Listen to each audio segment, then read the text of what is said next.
भिवानी महेंद्रगढ़ लोकसभा क्षेत्र में एक बार फिर कांग्रेस की कलह उजागर हुई है। तोशाम की कांग्रेस विधायक किरण चौधरी ने कांग्रेस प्रत्याशी राव दान सिंह और पीसीसी अध्यक्ष उदय भानु और पूर्व सीएम भूपेंद्र सिंह हुड्डा पर खुलकर हमला बोला। उन्होंने कहा कि मेरी व श्रुति चौधरी की बार बार बेइज्जती की जा रही है। किरण चौधरी ने कहा कि हमारे फ़ोन नहीं उठा रहे हैं, नहीं हमें पार्टी के कार्यक्रमों की कोई सूचना दी जा रही है। जनता सब देख रही है, इसका खामियाजा पार्टी को भुगतना पड़ सकता है। हमारी राजनीति खत्म करने की कोशिश की जा रही है।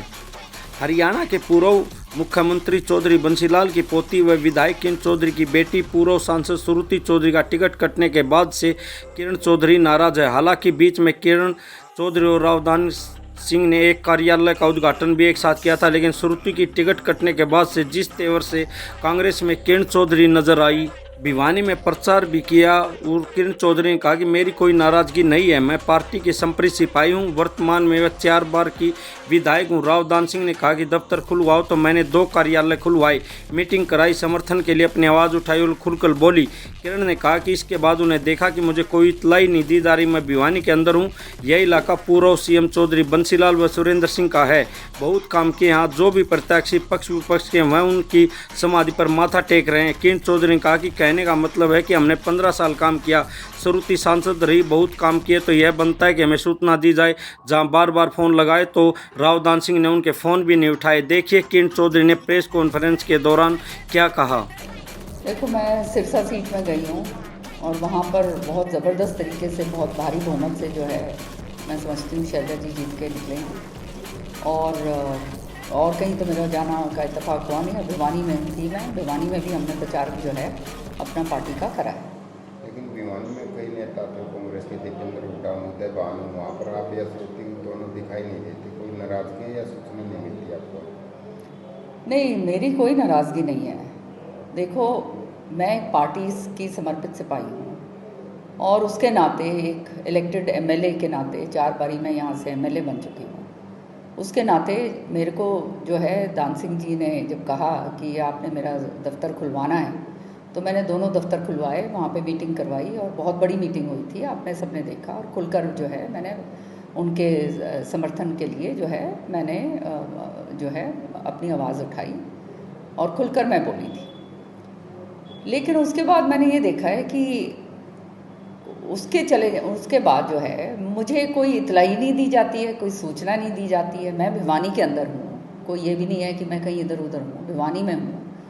भिवानी में होने के नाते ये आप जानते हो कि ये इलाका जो है चौधरी बंसीलाल जी का इलाका माना जाता है। सुरेंद्र सिंह जी ने बहुत काम करे हुए हैं, बंसीलाल जी ने करे हुए हैं।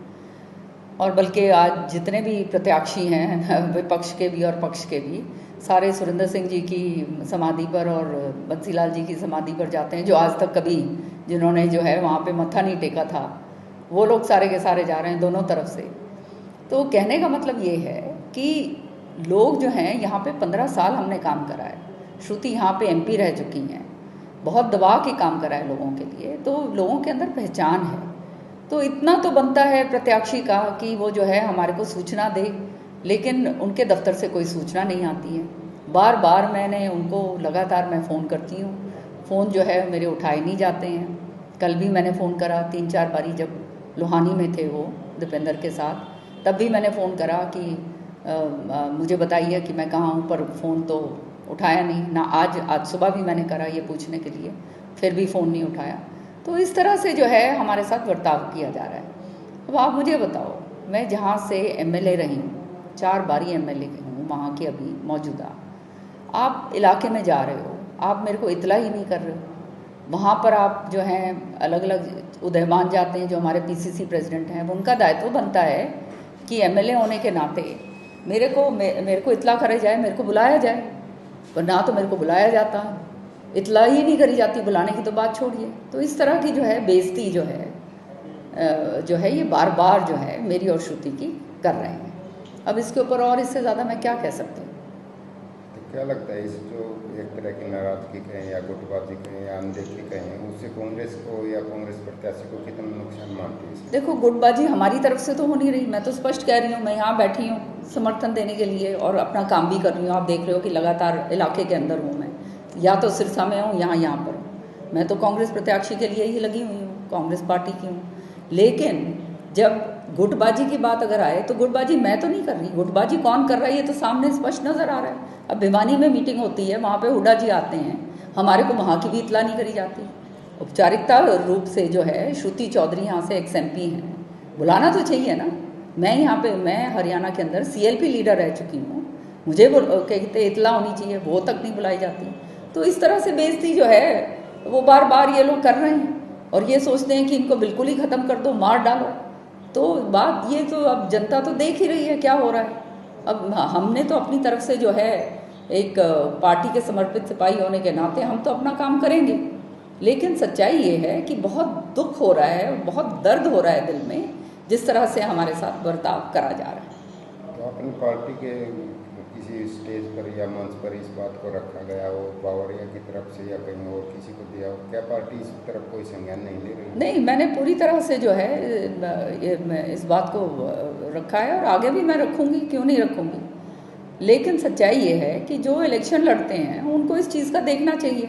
और जब PCC प्रेसिडेंट तक जो हैं इलाके के अंदर आते हैं MLA के लिए, हर एक जगह आप देख लो सारे के सारे लोग इकट्ठे होते हैं, तो मंच के ऊपर तो इकट्ठा जो है अगर हो गए तभी तो यूनिटी का मैसेज जाएगा।